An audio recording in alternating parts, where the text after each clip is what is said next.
Hey, so I thought it would be fun to share what I think are the 10 most important jazz guitar players in history. I would say most of these are incontrovertible, but maybe a couple of them could be considered, possibly controversial. And I would love to get anybody's input about any of these picks or all of these picks. This, again, is a channel where I welcome people's input. And I want to say up front that, some of these aren't even my personal favorites. And I think it's important as for those of us that are students of music to be able to recognize a musician's importance without always having them be our favorites. Um, so, yeah. And I want to also say that jazz since its inception has been an amalgamation and a fusion of lots of different styles. And as it continues to evolve, throughout its history, it has absorbed and been influenced by modern sounds and sensibilities, grooves, and all sorts of new styles jazz has adopted throughout its history. So I think it's important that we don't think of jazz guitar as a hollow body electric guitar. That's just one version of what jazz guitar is. But to start with, had to start with the father of jazz guitar, and that is Eddie Lang. And he is the seminal figure in jazz guitar because previous to him, musicians were using banjos, and he made the guitar a serious instrument in jazz that can accompany groups, singers, other musicians, just as seriously as piano players. And so he was an amazing guitar player. And so let's start with the father of jazz guitar. And then subsequent to him, Eddie Lang played with a violinist, and they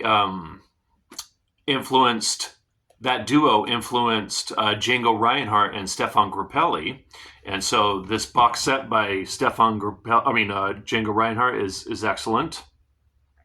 And it is 4 CDs. And so Django Reinhardt invented, along with some others, gypsy jazz. And after that, in America, Charlie Christian, the genius of Charlie Christian. And Charlie Christian is one of the first electric guitar players, and he is the one that really took soloing that was happening, the improvising that was happening in a soloistic way, in a melodic way.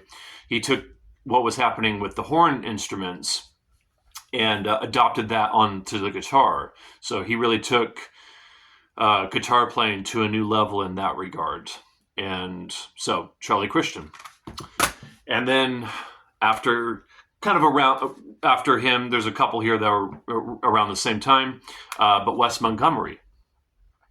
And Wes Montgomery was obsessed with Charlie Christian.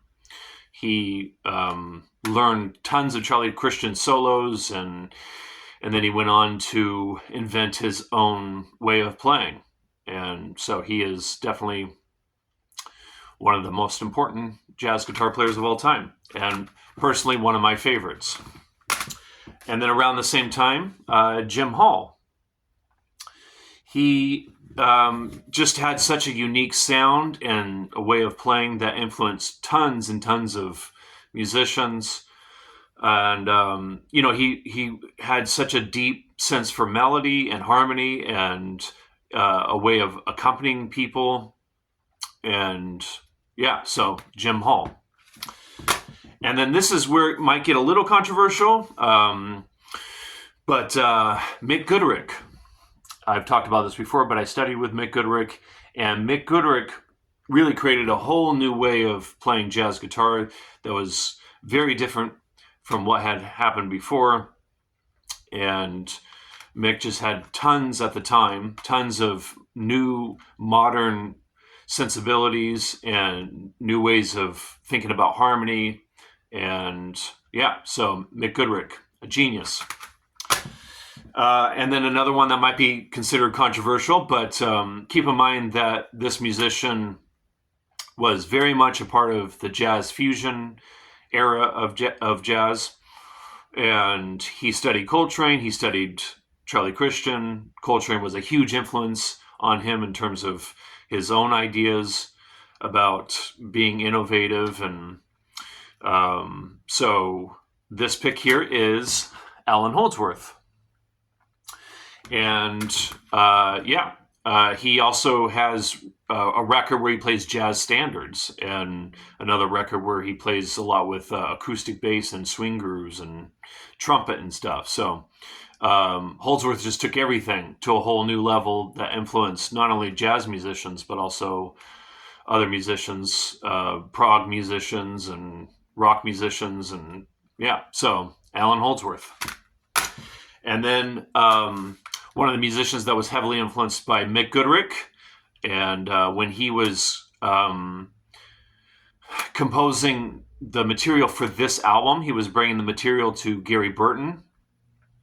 And Gary Burton initially was turning down his ideas because Gary was saying, no, these are too familiar to me. I already know what these are.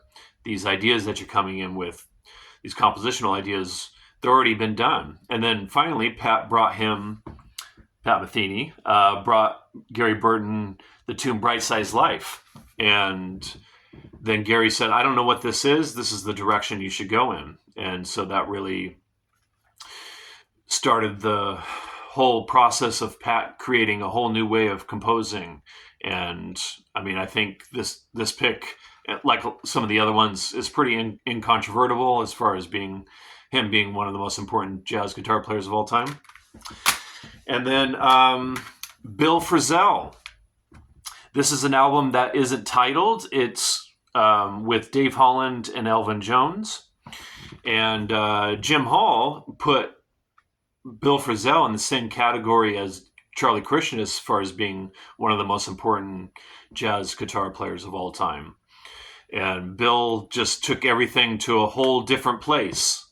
I mean, he has been hired by and has recorded with so many musicians.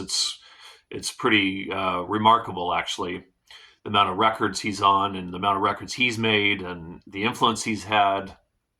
So, Bill Frisell. And then Kurt Rosenwinkel, Enemies of Energy. And this is a beautiful record. And like with Pat, Kurt Rosenwinkel had the whole package, a new way of improvising. He had his own type of tunes, his own concepts for the bands that he put together. But like these other musicians, he had an understanding of the history, an amazing guitar player, Kurt Rosenwinkel. And what's interesting, kind of getting back to that whole, recognizing greatness without necessarily liking it personally. Kurt Rosenwinkel said that he's not magnetized by Wes Montgomery's playing. He recognizes how great it is, but isn't personally magnetized by it. So, Anyways, I wanted to share that. And again, if you have any thoughts about the subject, please feel free to leave them in the comment section.